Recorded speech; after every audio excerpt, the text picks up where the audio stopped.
On a cowboy's fogged-up window, she wrote, "Let me in." He invited her in the second he saw it. Before we dive into the story, don't forget to like the video and tell us in the comments where you're watching from. The wind picked up sometime after sundown, the kind that didn't just whistle through trees, but pushed against wood hard enough to make a man wonder if the walls would hold through the night. Reed Maddox had nailed extra boards across the shutters earlier that week when he saw the sky paling with storm signs over the ridge. It hadn't helped much. Cold still crept in around the edges, and the old chinking between the logs had shrunk where the last freeze pulled the mortar loose. He sat alone at the table facing the stove, one hand wrapped around a tin mug of coffee gone lukewarm, the other resting against the scarred wood of the tabletop. The lamplight behind him threw a dull glow across his shoulders, outlining the rough shape of a man who had spent most of his adult life outside.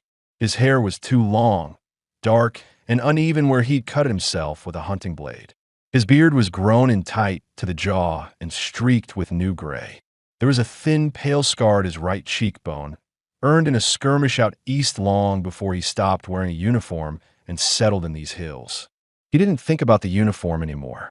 He didn't think about his wife or the child buried beside her, not unless his mind drifted without permission, and when it did, he forced it back the way a man resets a broken joint. The cabin was quiet, and he preferred it that way. Noise made him think about the past. Silence let him survive the present. He glanced toward the only window, its glass fogged from the heat inside pressing against the night air. Snow had tightened its hold on the land since dusk. He'd spent the last hour checking the stove, sharpening tools, and sorting the traps he hadn't set since last season. Routine mattered when the world outside stopped having shape. His reason for staying out here was not complicated. Solitude didn't argue with him, ask questions, or take things from him. He owned a small spread of land that wasn't worth raiding and sat far enough off the main road that most people wouldn't come accidentally. When he rarely rode into town, he spoke only when spoken to and never gave a name longer than Maddox. Folks didn't press. They could tell by the eyes and the scar that he wasn't built for talk. He had started to believe no one would ever come to his door again unless he was already dead. The sound he heard first didn't fit any memory. A soft, dull contact, like a hand or body leaning into the wall outside. His shoulders stiffened before his mind caught up. He set the mug down and waited. The wind howled once, faded, and then something pressed again, this time against the window. Not a knock, not wood creaking, a firm shape shifting on the pane. He rose without scraping his chair, muscles tightening from habit rather than fear. He reached the window and wiped a swath through the fog with his thumb. The cold bit at the skin the second he cleared it. Two hands were braced against the glass from the outside, fingers splayed flat. The flesh looked dark against the frost, knuckles scraped raw. Reed's breath slowed, his mind cutting through possibilities. Drifter, injured scout, someone running from trouble. But the hands were too slight for a man's. A face lifted into view. A woman. Young, though the cold and bruises made it hard to see how much. Her skin was bronze-toned, her dark hair plastered to her cheeks and collar from melted snow. Her breathing fogged the glass, but her eyes were open, dark, steady, not wild. She didn't shout or pound. She stared back at him like someone past panic, past shame, holding on to the last quiet piece of strength left in her. Reed didn't move at first. His body reacted before any thought formed. That familiar tightening in the chest that came when something unexpected forced its way into the world he'd locked down. He hadn't let anyone near his cabin in nearly a year. He'd turned men away with a rifle in hand. But this was different. Her hand moved, one finger dragging through the fog. She wrote across the window in shaky strokes. "Let me in." The message was crooked, but there was no mistaking the words. He stared at it, at her, at the rawness in her eyes. The memory of his wife's face the night she'd begged him not to leave for medicine flashed through his mind. Unwanted, sharp, uninvited. His jaw tightened.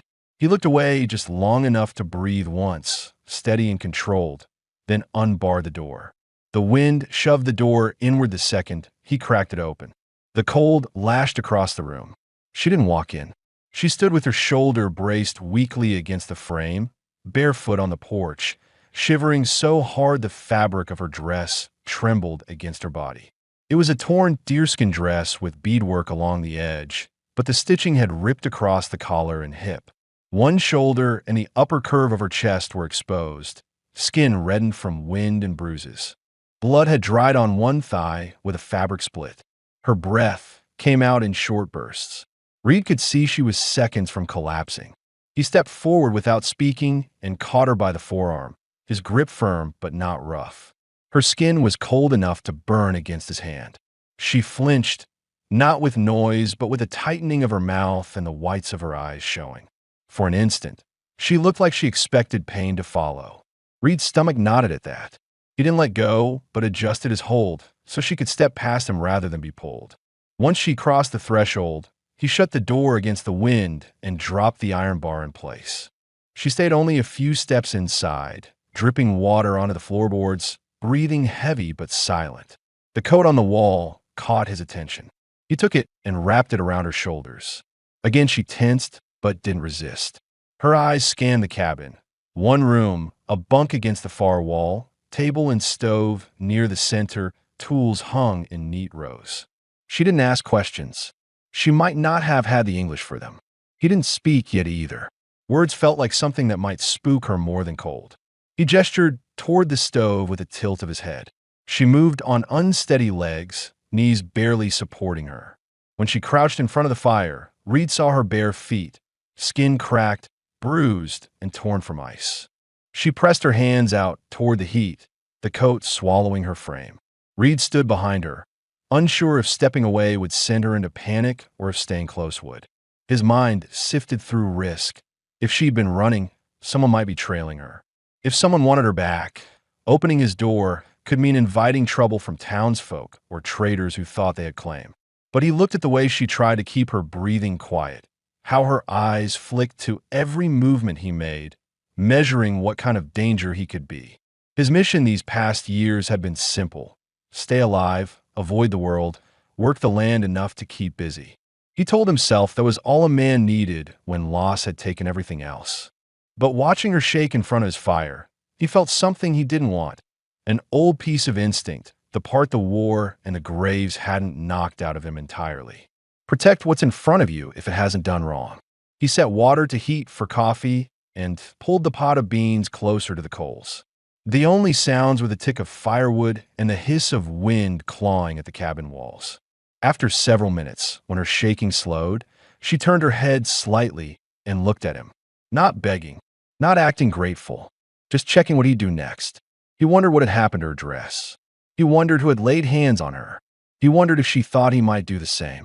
He kept his voice low and steady, though he didn't know if she'd understand. You'll stay near the fire. You're half ice.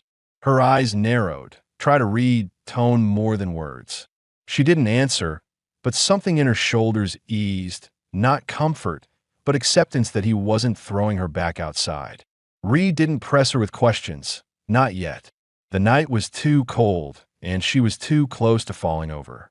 He pushed one of the heavier logs into the stove and sat on the far side of the table, where he could keep her in view and give her space at the same time.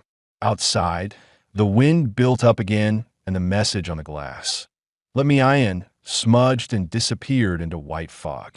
Inside, the cabin had 2 people in it for the first time in a very long while, and neither of them knew yet what that would cost or change. Reed stayed at the table longer than he needed to, watching the woman by the fire while pretending to busy himself with the knife and the coffee pot. She hadn't said a single word, not even after she stopped shaking. He could see the way her eyes flicked toward the door more than the flames, like she expected someone to come through it. That alone told him she hadn't just wandered in from the weather. She was running from something or someone. He remembered the last time a stranger came this way.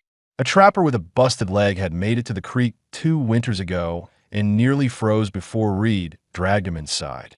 The man had stayed 3 days, talked too much, and left without looking back. Reed never saw him again. This woman was different. Her silence wasn't exhaustion, it was caution. She didn't glance at the food or the bed. She watched hands, exits, distance. The stove cracked, and sent a line of sparks up the flue. Reed stood and crossed the shelves against the wall. He took down one of the thick wool blankets folded there and walked it to her. She looked up when his boots stopped at her side, hesitated, then took the blanket without speaking. He noticed the bruising on her wrist when the coat sleeve slipped back, a dark green-yellow mark, shaped like fingers that had dug in hard. She covered it with the blanket before he could look twice. The firelight made her features clearer now. She was young, not a girl, but not worn down to the look of 30 either. Maybe 23, 24. Apache by her dress and the way she tied her hair, though most of it had come undone, strands clinging to her skin. Her breathing had steadied, but her shoulders stayed rigid beneath the coat. Reed crouched near the woodbox and added another log. "You understand me?" he asked quietly, not forcing her to meet his eyes. He kept his tone flat, not gentle, but not sharp. She didn't nod. She didn't speak. But her eyes moved to his face for half a second, then back to the fire. She'd heard him. Whether she understood was something else. His mind shifted to practical matters. She was barefoot, wet, and likely injured. She hadn't eaten. Snow would trap anyone out there by morning. If she'd been chased, whoever was after her wouldn't follow footprints once the drifts covered them. But if she'd escaped someone nearby, traders, ranch hands, townsfolk, there could be trouble coming. He stood again and poured coffee into 2 mugs.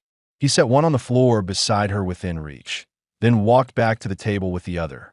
Her eyes went to the mug, but she didn't touch it right away. It took a full minute before she picked it up with both hands like she wasn't sure it belonged to her. Reed leaned back in the chair and studied her more openly now. Questions layered themselves in his head because he knew others would ask them if she were ever seen here. Where did she come from? Was she being hunted? Was she hurt beyond what showed? Would she bolt in the night and leave him with a door unlatched for whoever followed? He didn't ask any of them out loud. Not yet. He'd learned over years that timing mattered more than curiosity. She sipped the coffee and winced at the heat, then held the mug close to warm her fingers. Reed remembered how his wife used to do the same thing after long rides, though he pushed the thought away as soon as it came. He glanced at her dress again. The rips along the collar weren't from wear. Someone had pulled at it.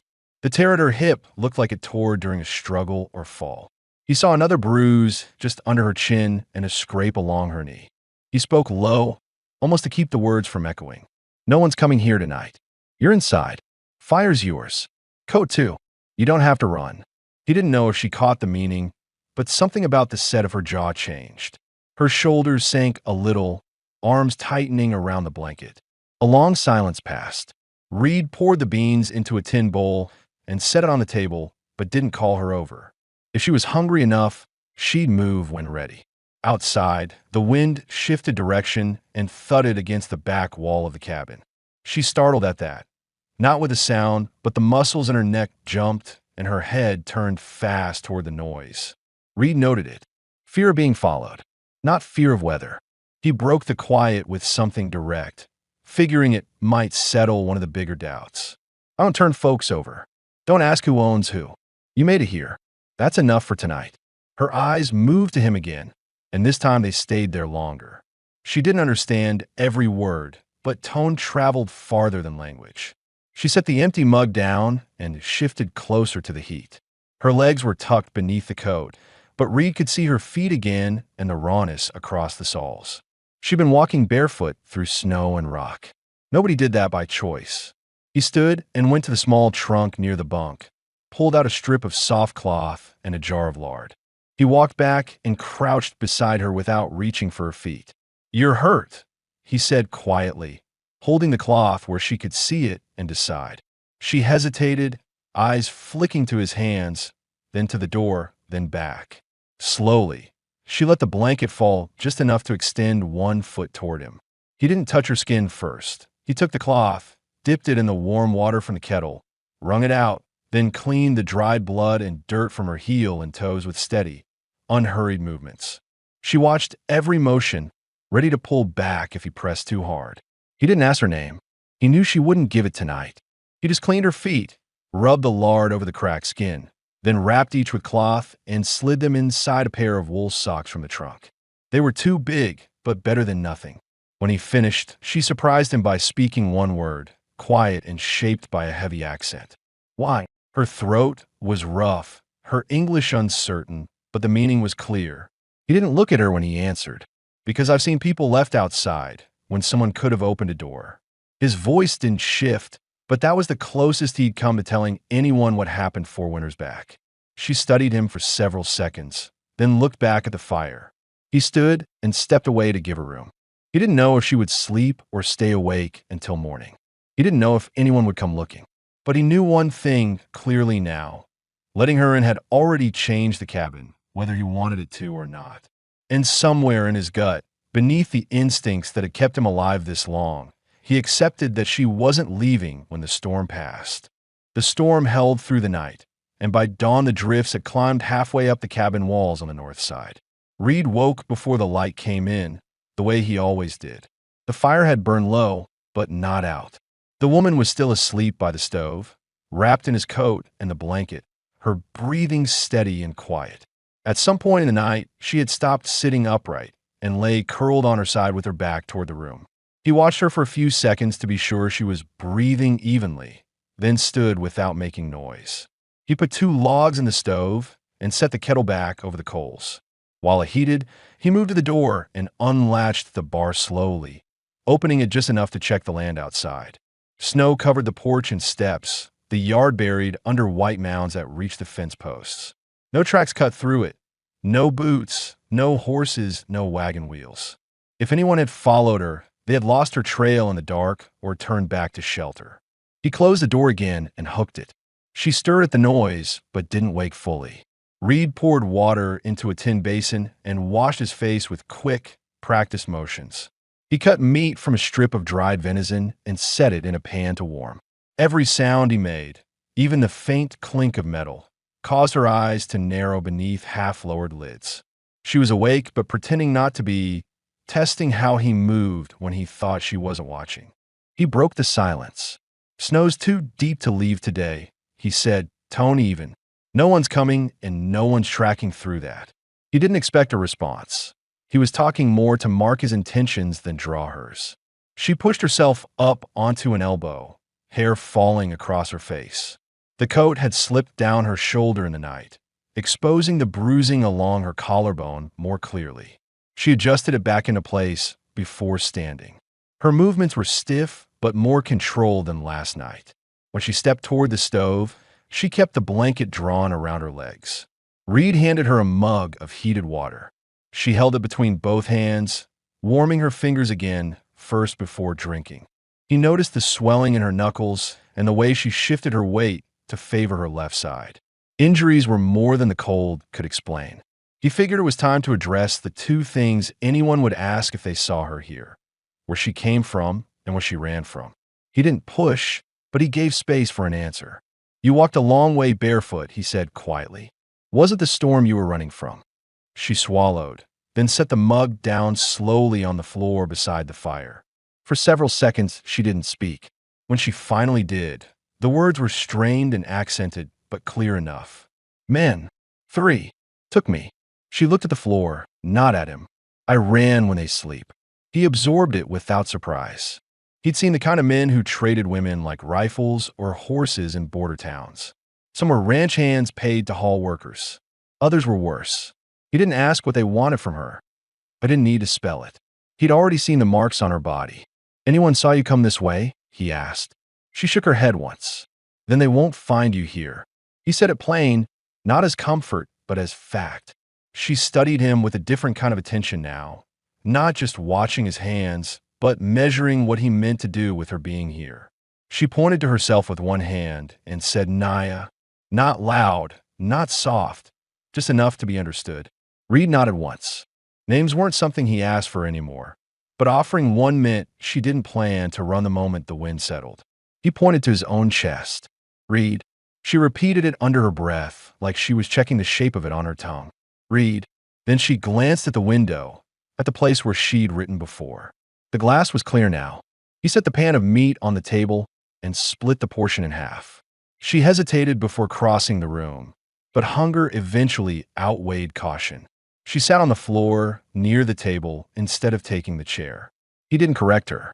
They ate without speaking, the sound of chewing and the stove ticking filling the space. Reed thought about the question someone else might press on her: tribe, family, husband, language, injuries. He didn't need those answers to know what needed doing. She couldn't stay in wet clothes and torn hide much longer, or the bruises would turn worse. He opened the trunk again and pulled out an old shirt and trousers patched at the knees. They were his, worn thin at the shoulders, but clean. He laid them on the bed and spoke evenly. "You'll freeze in that dress. Change when the fire burns higher. I'll step out back when you do." He didn't move closer, didn't touch her, didn't reach for the coat. She looked from the clothes to him. Suspicion and uncertainty mixed in her stare. She didn't answer, but she didn't refuse either. To give her space, he pulled on his boots and coat and stepped outside with a shovel to clear enough snow from the front steps to free the door from freezing shut. The wind bit his ears and cut through his sleeves, but working the shovel kept blood moving through his hands. He used the time to think through what came next: food stores, warmth, strangers, and what would happen if she stayed past the storm. When he returned, the cabin was warmer, and she had moved closer to the bed, but hadn't changed yet. The coat still wrapped her. He didn't rush her. He hung his own coat by the door and checked the rifle by the window, making sure the chamber was clean. She finally spoke again, quieter than before. "If they come, you give me back." Her posture was stiff, voice flat, but the question held something deeper, testing what kind of man he was, what he believed he owned. He didn't look at her when he answered. "I'm not handing you to any man. Doesn't matter who he is." She watched his face for any hint of false promise. There wasn't one. And for the first time since she'd written on his window, some of the fear in her eyes eased. Not gone, but loosened enough that she could breathe without bracing for impact. The fire cracked again. Somewhere outside, the wind began to die. The snow would hold them both in place for days. And whether he wanted it or not, the cabin was no longer his alone. Reed didn't push her change clothes right away. He added wood to the fire until the heat pushed into the corners of the cabin and the frost on the window glass thinned. Naya stood near the bed with the shirt and trousers folded in her hands, her eyes moving between the door and him as if changing garments in someone else's shelter could bring danger she hadn't named yet. To give her space, he crouched by his gear trunk and checked what supplies he had left. The sack of flour was down to the last third. There were beans enough for a week, maybe more if he rationed. Coffee was low, but he could stretch it with boiled water. The venison would last longest if the cold held. He still had traps to check once the storm lifted. He took quick stock of everything in silence. He pulled out a spare blanket and turned his back to her. That small gesture was explanation enough. He didn't watch to see if she trusted the opportunity. He just listened. The shuffle of fabric, the soft intake of breath when she peeled the wet dress from her skin, the creak of the floorboard when she stepped out of it. She moved slowly, possibly from bruising or the instinct to stay guarded even when alone. She finished and said nothing. Reed waited another half-minute before glancing over his shoulder. She stood wrapped in a shirt and trousers, the sleeves rolled, and the waist tied with a strip of cloth from her dress.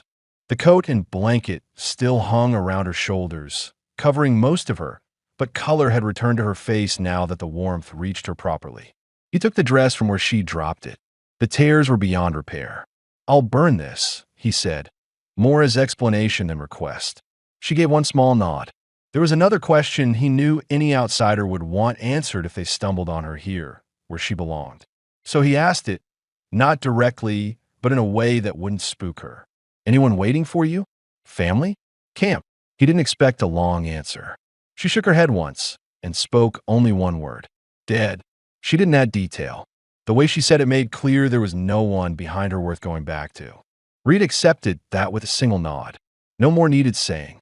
He picked up her old dress and tore it into strips that could be used for kindling or rags, then tossed the worst pieces in the stove. She watched the flames catch at the beadwork, the fringe curling in on itself. Her jaw tightened as if burning the dress severed the last tie to wherever she'd been held. When the last strip fell into ash, she sat down on the floor near the table, not by the fire this time. Reed understood it as a way of showing she wasn't helpless anymore. He set a small pot of beans to warm again. As it cooked, he caught her eye and asked a question she hadn't expected. "How long were you with them?" She stared at him, not understanding at first. He clarified with the simplest words. "The men took you how many days?" She held up 2 fingers, then hesitated and lifted a third. 3 days. He didn't press further. The wind outside had weakened to a steady low moan instead of tearing gusts. The light behind the window turned from gray to white as the morning fully arrived. He took that as a sign to gather tools while daylight existed. He pulled on his coat and boots again, grabbed rope and an axe. Before leaving, he spoke plain. "I'll be at the woodpile and checking the shelter door. You stay inside. If someone comes, bar the door and stay by the stove." She watched him fasten his coat. Her distrust had thinned just enough for another question to surface. "You come back." Her voice held no plea, only the cold realism of someone who'd been abandoned before. He didn't flinch or look offended. "I said I would," he answered, and closed the door behind him. The cold slapped hard the moment he stepped outside, but working through it steadied his thoughts. He shoveled a path to the lean-to where he stored split logs, checked the roof line for sagging under the weight of snow, and inspected the barn door even though there were no animals left since the last blight took the mule. He'd kept the structure intact in case he ever needed shelter outside the cabin. Today, it was just another place to check for tracks. There were none. Back inside, he found Naya standing at the window, peering out at the snowbank he'd cut through. She moved away when he came in, but not out of fear, more to give him space to stomp the snow off his boots. He removed his coat and hung it, then noticed she'd folded the blanket and set the borrowed clothes on the bed, neat and careful. The cabin had changed in a small way he didn't want to notice, but did. The air no longer felt like it belonged to one person. He ladled beans into 2 bowls. She sat again without needing to be asked. The questions that might haunt someone else didn't shape her posture. She didn't look lost or broken. She looked like someone waiting to see what work needed doing next to keep from being sent away. Reed broke the silence that came with shared meals. "When the storm clears, I'll need to go for supplies. Could be a week before the road opens. Until then, you stay here. No one will bother us if they don't know you're here." She listened closely, and this time she gave something back without being asked. "If they find this place, I fight." She said it with the flat steadiness of someone who meant it. Reed met her eyes and didn't argue. "If they find this place, they answer to me first." That answer seemed to settle something she hadn't said aloud. She didn't smile. She didn't soften. But she stopped watching the door every time the wind shifted. The storm had forced them into the same space. Survival would force them to stay there longer. And whatever past she carried, it had already stepped inside with her. The storm broke fully by the second morning. The sky turned pale and clear, the kind that made the cold feel sharper instead of gone. The snow outside the cabin had hardened into a crust thick enough to hold a man's weight if he stepped slow. Reed opened the door just far enough to get a look at the ridge and the tree line beyond it. No tracks, no smoke, no movement except wind cutting faint lines across the drifts. Inside, Naya had cleaned the floor with a rag dipped in the warm water left over in the basin. The tattered dress he'd burned left only a few scraps, and she'd shoved the remains into the corner of the stove to make sure nothing survived of it. She moved with more steadiness now that her body had warmed and rested, but the stiffness in her side told him the bruising was deeper than it looked. He noticed she watched how he dressed, coat, gloves, hat, rifle strap checked twice. Not with fear now, but with the alertness of someone calculating what she would do if he didn't come back. He recognized that kind of thinking because he had lived with it once. Before stepping outside again, he pointed to the latch on the door. "If someone tries that handle and it's not me, bar it. Don't wait to see who." She didn't argue or nod. She just took the information and stored it. He headed toward the nearest trap line, carrying the shovel in case drifts covered the iron jaws. The land was silent in a way that made every footstep sound too loud. The pines beyond the ridge were heavy with snow, their branches bending under the weight. He checked each trap, resetting the ones buried and breaking ice from the springs. No fresh prints, but rabbits and a fox that had skirted wide. On the walk back, his thoughts pulled to things he had ignored for years, like how easily others might come near the cabin if they followed the river trail, or how the chimney smoke could be seen by anyone cresting the ridge. He'd never had reason to care before. Now another life was tied to his decisions, whether he'd chosen that or not. When he returned, he found Naya sitting at the table with a rifle he'd left near the door. She wasn't touching it, but she dragged the chair close enough to use it if needed. Her gaze flicked to the window when his boots sounded on the porch, then back to the door. She relaxed only when she saw his coat. "You move that rifle," he said as he latched the door behind him. She didn't apologize. "If they come, I not wait empty." He took that answer as reasonable. He set the rifle back in its place and unwrapped the scarf from his neck. No tracks, no riders, nothing moving out there but wind. She didn't show relief, but some of the muscles in her shoulders eased. She stepped back from the table so he could pass, and her socks left faint damp marks near the fire where she'd stood to warm them. He noticed something then. She hadn't asked about leaving. She hadn't mentioned going south or finding a camp. That silence carried its own question, so he addressed it in his way. "You plan to walk out when the trail clears?" She stared at the floor a long moment before sitting on the edge of the bunk. "Where go? Who take me?" The words were flat, not self-pitying, just a fact spoken aloud. Reed didn't rush his answer. He set his gear down and poured boiled water into the tin mugs again. "Then you stay till you choose otherwise." He didn't add rules or terms. She either trusted the offer or she didn't. She took the mug and drank slowly this time, blowing on the surface so it wouldn't burn her throat. He saw how she watched his hands, the way his eyes moved, the way he stood between her and the door when the wind rattled it. There were still things unspoken that anyone listening to this story from the outside would want answered. He knew that.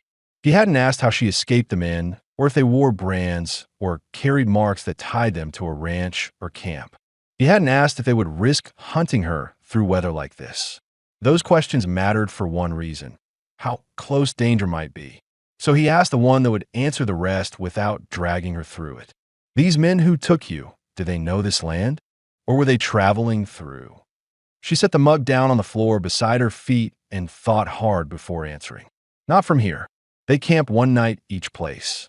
Talk of trading me east." Her tone went distant, but she didn't shut down. He absorbed it. If they didn't know the ridge or his cabin, the snow would erase all sign of her. But if they were hired by someone, they could still ride back through later when trails opened. He grabbed the coat she'd worn when she first entered, the one now dry and folded near the stove. He shook it out and checked for anything hidden in the seams.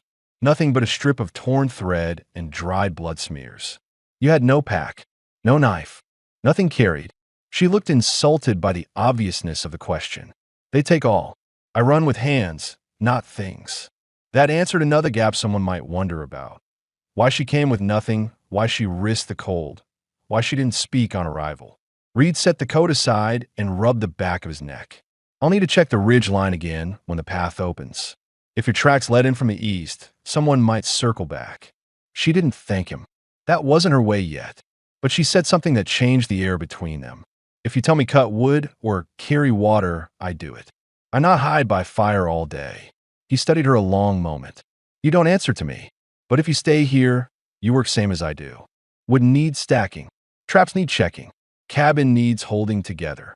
Her eyes narrowed a little, measuring if that was a threat or a rule. When she decided it was neither, she gave the smallest nod. "Then tell me what to do." He pointed to the stack of hides in the corner, old deer and rabbit skins that needed scraping and stretching before they rotted. "You know how to clean those?" She didn't answer verbally. She just knelt by the pile and picked one up, turning it over in her hands, tracing the cuts, checking the edges. She knew exactly where to start. That was all the confirmation he needed. While she worked, Reed stepped back outside to haul in the last of the firewood from the lean-to. As he moved, his mind returned to a truth he had ignored since his wife died. Having someone else in a cabin brought risk, noise, responsibility, decisions that reached beyond himself. But for the first time in years, when he opened the door and saw another figure inside, it didn't feel like intrusion. It felt like something he hadn't planned for and couldn't easily undo. And he didn't try to. By the end of the third day in the cabin, the storm drifted into silence, and the world outside settled into a hard white stillness. The The sky cleared enough for light to cut through the frost on the glass. Reed stepped out early with a shovel again, testing the crust of snow for signs of collapse. The cold bit harder now than when the wind screamed. Quiet cold always did more damage over time. Inside, Naya had already taken the skins from the corner and stretched them across the boards near the fire where the warmth would dry them evenly. She hadn't asked permission, and he hadn't needed to give it. Work filled the silence better than talk. Reed checked her movements when he came back in, looking for signs she might be pushing through pain. Her side was better, but her steps still favored the left leg. She didn't mention it. He didn't point it out. There was another matter he hadn't voiced yet. His wife and child buried north of the ridge, the grave he hadn't visited since the first winter after. He knew eventually Naya might ask why a man living alone this far out had once owned 2 small blankets stitched with a woman's hand. If she noticed them in the trunk, she hadn't spoken of it. But people listening to the story might wonder, so he addressed the missing piece without ceremony. While she scraped the hides with a bone-handled knife, he split kindling and spoke without looking at her. I had a wife. Winter fever took her and the baby. Been alone since. His tone didn't waver. It wasn't an invitation for comfort, just information that explained the quiet and the emptiness others might question. Naya paused only briefly before continuing the scrape. She didn't offer sympathy or ask details, but her glance toward the unused bunk across the room made clear she understood more now about why nobody else had been here in years. She set the hide down and asked something unexpected. You bury them close? The words came with effort, but her eyes were steady. Reed nodded once. North side of ridge, under 2 pines. His jaw set at the words, but he didn't turn away. He'd never spoken that to anyone since the burial. She returned to work without more questions. Respect, not pity, hung in the silence after. Later in the day, he showed her where the tools were kept. Axe, hatchet, traps, the old snowshoes leaning behind the door. She inspected each item the way someone plans ahead, not like a guest. He handed her one of the smaller hatchets and watched how she held it. Her grip was firm, controlled, familiar. He stored that detail for when they'd need to gather wood together. They spent the afternoon clearing the snow piled against the back wall so the cold wouldn't rot the boards from the outside. Reed chopped a notch into the ice where the water barrel sat frozen. Naya hauled the broken chunks into a pail without being asked. When she slipped in the snow and caught herself on her hands, he moved instinctively to steady her. She pulled back fast, breath tightening like old pain had jumped up through memory and bone. He didn't take offense. He stepped back and spoke calmly. I'm not grabbing you to hold you still. I know what that looks like. She didn't apologize, but her shoulders lowered a notch after a moment. When they came back in, he handed her a strip of jerky and poured hot water over coffee grounds to steep. She sat on the floor again, not out of fear now, but habit. He stayed at the table, sharpening the axe blade. The quiet was not heavy anymore. It was shared. Still, anybody hearing the story would wonder if danger had truly passed. Reed hadn't forgotten that the men who'd taken her might try to reclaim her if they believed she escaped in a nearby land. So he asked the one question that would matter most if conflict came. These men, did they see which way you ran? She drank from the tin cup before answering. Night. They drunk. Fire low. I run to trees. Snow cover my tracks. She paused, then added something new. One of them wake. He yelled once, but not follow. Too dark. Too cold. Reed looked toward the window, scanning the ridge in his mind. Then if they come, it won't be for trail. It'll be luck or greed. She tilted her head. If they come, I not hide behind you. He didn't challenge that. Instead, he said what most wouldn't. You fight if needed. But if they come to my door, the first man they face is me. She absorbed that without pride or dispute. Her silence meant she believed him. As evening came, the temperature dropped again. Reed threw heavier logs in the stove. Naya moved her bedding from the floor to the space near the wall opposite his bunk. She did it without asking, setting the folded coat near her head like a pillow. He didn't tell her to sleep elsewhere. Before turning down the lantern, he addressed something else anyone might wonder, whether she feared he'd expect something in return for letting her stay. He spoke plainly, not looking at her. You're here because you were freezing. You work because you choose to. I don't take from you what wasn't offered." Naya didn't react for several seconds. Then she gave a single small nod and lay down, her back to the wall and her face to the fire. She didn't seem tense when she closed her eyes. In the dark, with only the fire popping now and then, Reed sat on the bunk and cleaned his knife slowly. The cabin no longer held just his breathing. And though he hadn't invited the change, he didn't feel the urge to undo it. Outside, the snow reflected the moon, and the ridge waited in silence. No tracks yet, no threat at the door. But both of them knew the world beyond the cabin didn't stay still forever. By the fifth morning, the cabin had settled into a rhythm that neither of them spoke of, but both moved with. Reed checked the traps and the ridge line each sunrise, making loops long enough to see if strangers had crossed into the basin. Naya stayed behind to tend the fire, scrape hides, and heat water from the chunks of ice he brought in. She no longer watched the door like she expected it to break inward. She listened for footsteps instead of flinching at wind. The snow had hardened enough that travel was possible, though slow. Reed knew they were running low on flour, coffee, and salt. If the weather held another day, he needed to go to the trading post in Low Creek, 2 hours south by horse. The closest settlement, but far enough that word traveled poorly in winter. He told her that morning while wrapping rope around a bundle of split logs. "I'll ride down tomorrow. Back by nightfall if the pass isn't drifted. Supplies won't hold another week." Naya looked up from the hide, stretched over the frame. "I stay here." Her tone wasn't worried, only confirming. "That's the plan," he said, then added the part others might question. "You don't open the door for anyone but me. If you hear riders, hide. Don't fight unless they come inside." He watched how she took the order.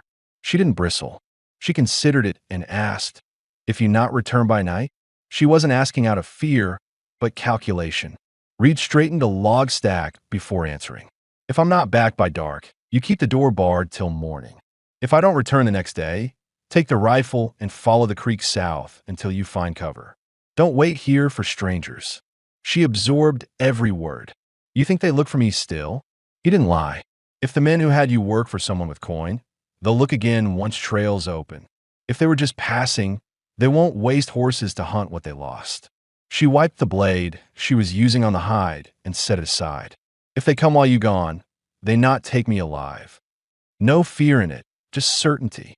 Reed loaded more wood into the stove and changed the subject to something practical that still hung unanswered in the minds of anyone who might hear this story later. "You've got no shoes, no coat of your own.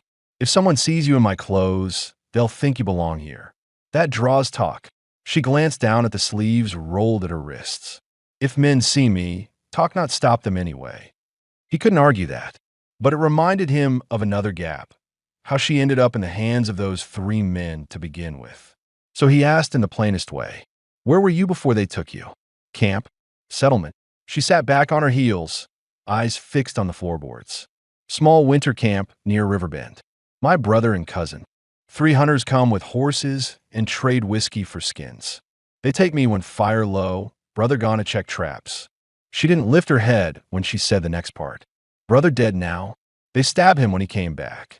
Reed didn't interrupt or offer apology. He let the details settle because they mattered to understanding what might follow. "How long ago?" he asked. 7 nights, she said. "They move fast. Think to sell me south." He nodded once. That meant the men weren't fresh on her trail. They'd lost her long enough for weather and miles to bury their tracks. But 7 days was recent enough that they might circle back if they believed she survived. The day passed with them speaking only when necessary. Reed repaired the broken hinge on the back storage door. Naya sorted the tools and fixed the straps that held the water bucket to the post outside. When the sun dropped, the light through the window turned silver over the frost, and the sky bled into a dark that came fast in winter. That night, Reed laid out what gear he'd take: rifle, knife, blanket, coin pouch, and the mule he kept shelter behind the barn. He heated beans and laid 2 bowls on the table. Naya took hers without hesitation, sitting closer than she had the first nights, but not within reach. After they ate, she pointed to the rifle leaning by the window. "I use if need." You know how to fire it? He asked. She looked mildly offended, then picked it up, checked the chamber, lifted it to her shoulder, and aimed at the far wall with the control of someone who'd handled guns before. She lowered it without flair. I shoot deer before. Shoot man if must. He didn't question her again. When it was time to sleep, she dragged the bedding from the floor to the space closer to the wall near his bunk. She didn't ask for permission. She didn't try to share the bunk, but she no longer kept distance like the first night. Reed lay down without remarking on it. The fire burned low, shadows moving across the beams overhead. Reed didn't sleep immediately. He listened to the change in her breathing as she drifted off. He hadn't heard another person breathe in his cabin for years. It struck him how little noise she made, even at rest. Sometime deep in the night, a branch cracked outside under the weight of snow. Reed sat up fast, hand going to the rifle. Across the room, Nia was already awake, eyes open, body still. She didn't reach for a weapon. She waited for his move. He stood and checked the door and window, the silence outside unbroken. No tracks, no shadows, just the sound of settling snow. When he returned to the bunk, she hadn't closed her eyes again. He said nothing, and neither did she. But neither of them slept until the wind shifted and the cabin stopped creaking. By morning, the unspoken truth had settled between them. If danger came, it would find both of them ready. And if the world outside their walls forced a choice, neither would run from the other. Morning broke without wind, and that alone felt wrong after days of noise battering the trees. Reed saddled the mule in a lean-to, checking the rope twice and testing the cinch as he always did before riding out.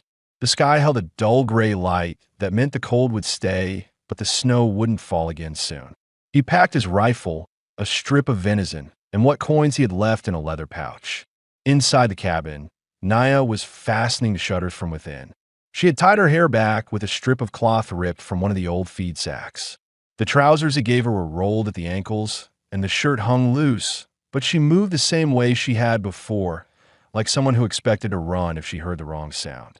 Reed put his coat on and spoke evenly, not raising his voice. I'll ride out before full light hits the ridge. With luck, I'll be back by nightfall. If something delays me, you hold here like I said. She didn't move from where she stood at the window. You go alone? No one rides with me, he said. Then, because he knew someone hearing this might wonder whether he considered bringing her along, he added, if I take you, someone will see you. And once someone looks at you that long, word spreads. Men like the ones who took you hear things fast. She seemed to understand. Her jaw tightened once, then settled. If I hear men, I stay inside and fire only if they break door. That's it. He glanced at the rifle propped within her reach. One good shot should make them think twice if they're not sure who's inside. She stepped closer, not near enough to touch, but closer than she'd allowed when she first arrived. If you not come back, I follow creek. Take rifle. No, wait to die inside. He met her eyes and gave a short nod. That's what I told you. They didn't speak after that. Conversation wasn't something either of them used to patch silence. He stepped out into the cold and closed the door. Nia watched through the small gap in the shutter until he disappeared into the tree lines south of the ridge. She didn't stand there long after. She had work to do if she meant to last the day alone. The cabin felt emptier without his steps crossing the floorboards. She stoked the stove, scraped the last hide, and swept the floor where snow had melted from his boots. Then she checked the door twice and set the rifle near the latch. While she worked, thoughts pushed in that had been quiet around him. The men who took her, 2 white, 1 Mexican, hadn't cared where she came from or who might come looking. They bragged when they thought she didn't understand their English. They'd trade her south for rifles or silver. They believed she was something to carry, not someone who might turn on them. She remembered the moment she slipped from the camp, one asleep by the fire, another drunk enough to drop his knife when he stood to piss, the third snoring inside the lean-to they built out of pine limbs. She ran without boots, too scared to look back. She didn't stop until her breath tore her lungs raw and her feet ripped across rock. If they'd followed then, she never heard them. But she heard their voices in her head, even in this cabin. By midday, she moved the water basin and hauled melted ice to soak the hides. The sun cast a thin white glow through the cracks in the shutters. She checked the door again and listened for hooves out of habit. Reed's absence stirred questions someone else would ask. Did she trust he'd return? Did she think he'd hand her over for coin? Would she run if she heard a single wrong noise? She didn't know the answers yet, so she didn't name them. Outside, Reed followed the frozen creek bed where the snow had thinned from wind pushing down the bank. The mule labored through deeper stretches, and twice Reed had to dismount and lead it. His breath showed in thick bursts. The trail he cut would be gone by night, covered by the shifting crust. By the time he reached the cutoff toward Low Creek, he'd seen no tracks except fox and elk. That calmed one worry but stirred another. The empty land meant no warning if trouble already waited ahead. At the cabin, Naya heard a sound near dusk, far off, dull then gone. Not hoofbeats, a tree splitting under ice. She held still until the echo died. When nothing followed, she went back to binding one of the hides to a frame near the stove. But she kept the rifle leaned against the wall within reach of her left hand. As the light outside shifted toward evening, the silence pressed heavier than the storm ever had. Reed had said nightfall, and the sun was already brushing the tops of the pines with its last light. She blew on her fingers and kept working. Fear didn't dictate her movements. Waiting didn't paralyze her. But she listened to everything, the boards creaking, the stove snapping, the wind shifting against the door. When the first hint of darkness settled, she went to the window and pushed the shutter open just enough to see the edge of the ridge. Nothing moved. The sky was turning the color of iron. She let the shutter fall back into place and bolted it. He would come back, or he wouldn't. She'd survived men worse than the ones who'd taken her, and she'd face whatever turned up next. But for reasons she hadn't spoken, even to herself, she found her chest tight with something that felt different from simple caution. The rifle stayed near. The fire stayed burning. The night waited. The first sound she heard wasn't hooves. It was the creak of leather and the muted thud of something brushing against the porch rail. Naya was already off the floor before the second sound came. One hand on the rifle, breath held. The fire had burned low, the light dim in the cabin. She stood where she could see the door and hear the shutters, but not be seen from outside. A slow knock followed. Not the kind men used when they came to take something, but the kind used by someone who didn't want a rifle pointed at his chest. 2 knocks, then nothing. She didn't open the door. Reed, her voice was steady but low. His answer came through the wood without hesitation. It's me. She lifted the bar and stepped back without swinging the door herself. When it opened, the cold came first, then Reed leading the mule by the reins. Snow dusted across his coat and beard. He stamped his boots hard and closed the door behind him. The mule remained tied outside. He dropped the saddlebag on the table instead of speaking right away. His face showed the cold, but not injury, no blood, no sign of a fight. Naya watched him closely, checking his hands and shoulders for tension. "You're late," she said, not accusing, just stating what both already knew. "Trail iced over by the ridge," he answered, pulling off his gloves. Took the creek bed back. She put the rifle down only then. He noticed it wasn't far from where she'd been standing. "Anyone see you?" she asked. "Only the trader at Low Creek," he said. Didn't ask questions. Took the coin and filled the sack. He opened the saddlebag so she could see flour, salt, dried beans, coffee, lard, and a foldable blanket. While he unpacked, she checked him again with her eyes the way a man checks a fence line after a storm. Quiet, searching for anything out of place. He caught it and didn't shrug it off. No one followed. No talk about Apache camps or missing women. Road was empty all the way in. She took that in without visible relief, then asked the one question the listeners might have expected since Chapter 1. "You bring anything for me?" He didn't point to clothes or a weapon. Instead, he reached into the saddlebag and pulled free a pair of worn but solid boots and a deerskin coat lined with wool. "Traded for these. Not new, but they'll hold a winter." She didn't thank him aloud. She ran her hand over the coat, testing the seams, then set it on the bed. The boots she examined by pressing the sole with her thumb. When they fit without needing to stuff cloth at the heel, she stood in them a moment, testing her weight across both feet. They held. Reed set a new tin cup near hers on the shelf. "So no one thinks you're wearing mine when someone comes calling," he said. She glanced at it briefly, then back at him. Something in her face had changed. Not softer, but decided. "You ride again soon?" "When the trap starts showing prints," he said. "Snow's still heavy by the river. A week maybe." She hesitated, then asked, "You want me to stay here for long?" It wasn't fear behind the question. It was clarity. He didn't look away when he answered. "I didn't open that door to send you back out. You stay because you walked in and didn't take from me what others might. You work. You listen. That's enough." She stepped closer, not near enough to crowd him, but past the invisible distance she'd kept the first days. "I not leave unless you make me," she said. "I won't." Silence settled between them. Not tense, not fragile. The kind people live in, not survive through. He stoked the fire and hung his coat on the peg. While the kettle heated, she moved the hides from the drying frame and stacked the wood he'd brought in. When she paused, he filled both cups and set one near her hand. Before either spoke again, she touched his wrist with 2 fingers, brief, firm, not uncertain. It was the smallest gesture and the first one she'd chosen that didn't come from fear or survival. Reed didn't pull back.